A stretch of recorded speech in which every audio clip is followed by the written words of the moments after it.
எல்லாருக்கும் வணக்கம். நான் ஒரு பாலைவனத்தில் தனியாக இருக்கேன். 6 மாதம் அங்கே தான் இருக்கணும். அந்த பாலைவனத்தில் யாருமே இல்லைன்னு எனக்கு நல்லாவே தெரியும். அங்கே நான் மட்டும்தான் இருக்கேன். நான் மட்டும் இருக்கும் பொழுது அங்கே எனக்கு சில சுதந்திரங்கள் நிறையவே கிடைக்கிது. நான் அடுத்தவங்கிட்ட என்ன நல்லவனா இல்லை கெட்டவனா, இவன் தகுதி வாய்ந்தவன், இவனுக்கு கௌரவம் இருக்கிறது அப்படின்னு அடுத்தவன் எனக்கு அங்கீகாரம் கொடுக்கறதுக்காக காத்திருக்க வேண்டியவனா இல்லை. நான் முழு சுதந்திரமாக இருக்கேன். அந்த சுதந்திரத்தில் யாருமே தலையிட முடியாது. அதனால் அடுத்தவங்க நான் அழகாக இருக்கனா, என் உருவம் எப்படி இருக்குது, இதெல்லாம் விமர்சனம் பண்ணுறதுக்கு யாராவது இருக்காங்களான்னா யாருமே கிடையாது. அதனால் நான் என் அழகை பற்றி கவலைப்பட வேண்டியதில்லை. என் முகம் பார்ப்பதற்கு எனக்கு கண்ணாடி தேவையில்லை. சுதந்திரமாக நான் என்னென்ன நினைக்கிறேனோ அதெல்லாம் எந்த கவலையும் இல்லாமல் நான் செஞ்சிடலாம். இப்படிப்பட்ட சுதந்திரம் நம்ம தனிமையாக இருக்கும்பொழுது தான் நமக்கு கிடைக்கும்.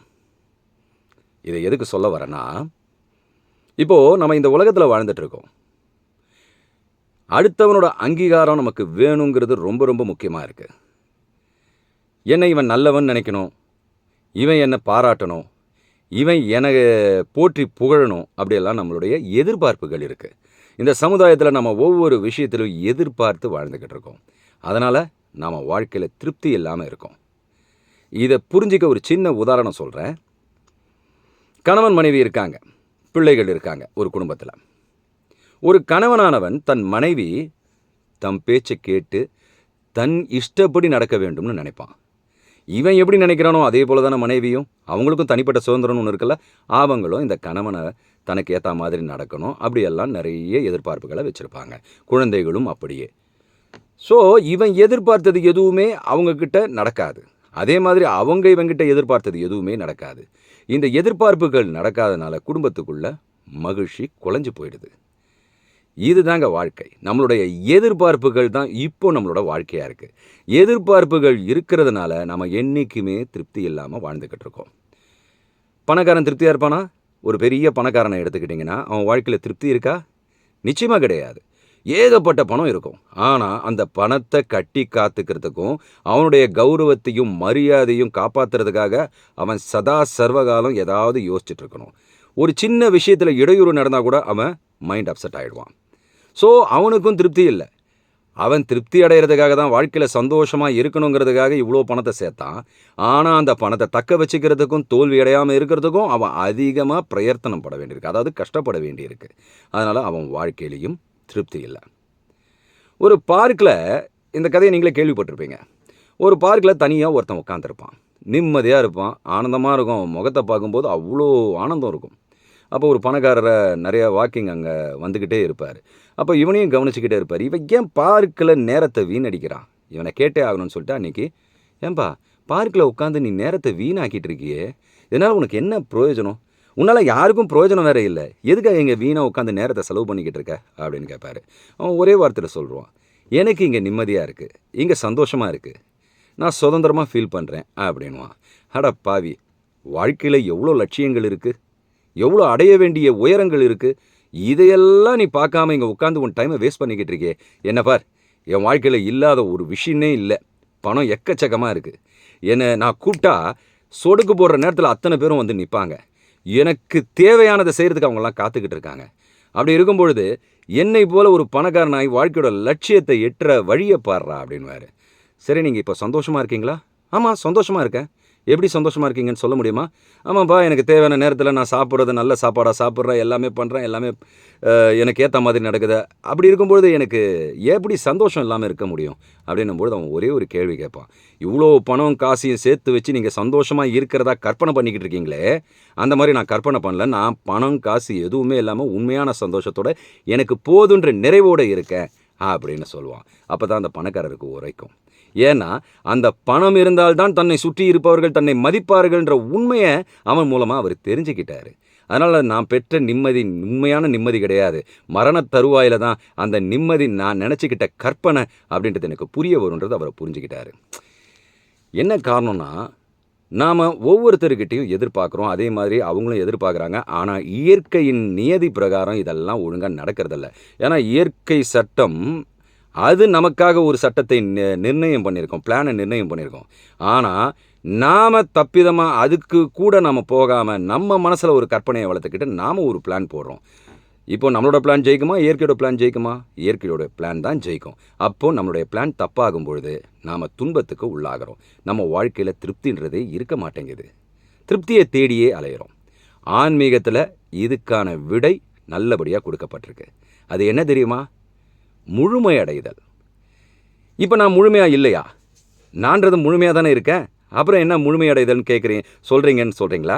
முழுமையடைதல்ன்றது வேறு. இப்போ நீங்கள் முழுமையாக இல்லை. உங்களுடைய எதிர்பார்ப்புகள் அடுத்தவர்களை சார்ந்து இருக்கிறது.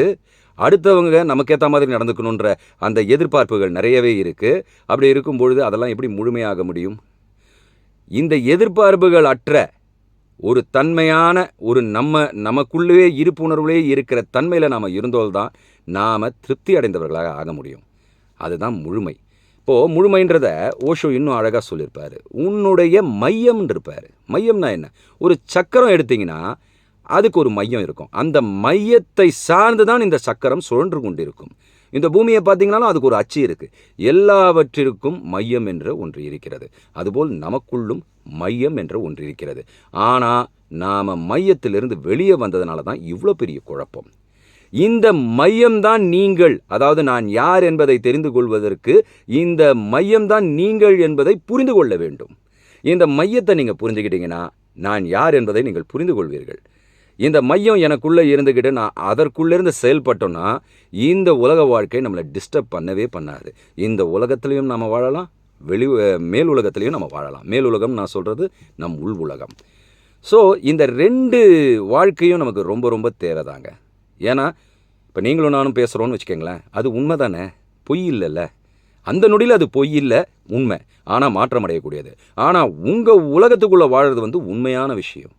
ஏன்னா நீங்கள் இருந்தால்தான், உங்களுடைய மையத்திற்குள் நீங்கள் இருந்தால்தான் உங்களை சுற்றி நடப்பதெல்லாம் உங்களுக்கு தெரியும். ஆனால் உங்களை சுற்றி இருக்கு பார்த்தீங்களா, அது கூட நீங்கள் கலந்தீங்கன்னா உங்களுடைய மையம் உங்களுக்கு தெரியாது. சுற்றி இருப்பவைகள்லாம் மாறிக்கிட்டே இருக்கும். அதனால் நாம் திருப்தி அடையாமல் இருக்கோம்.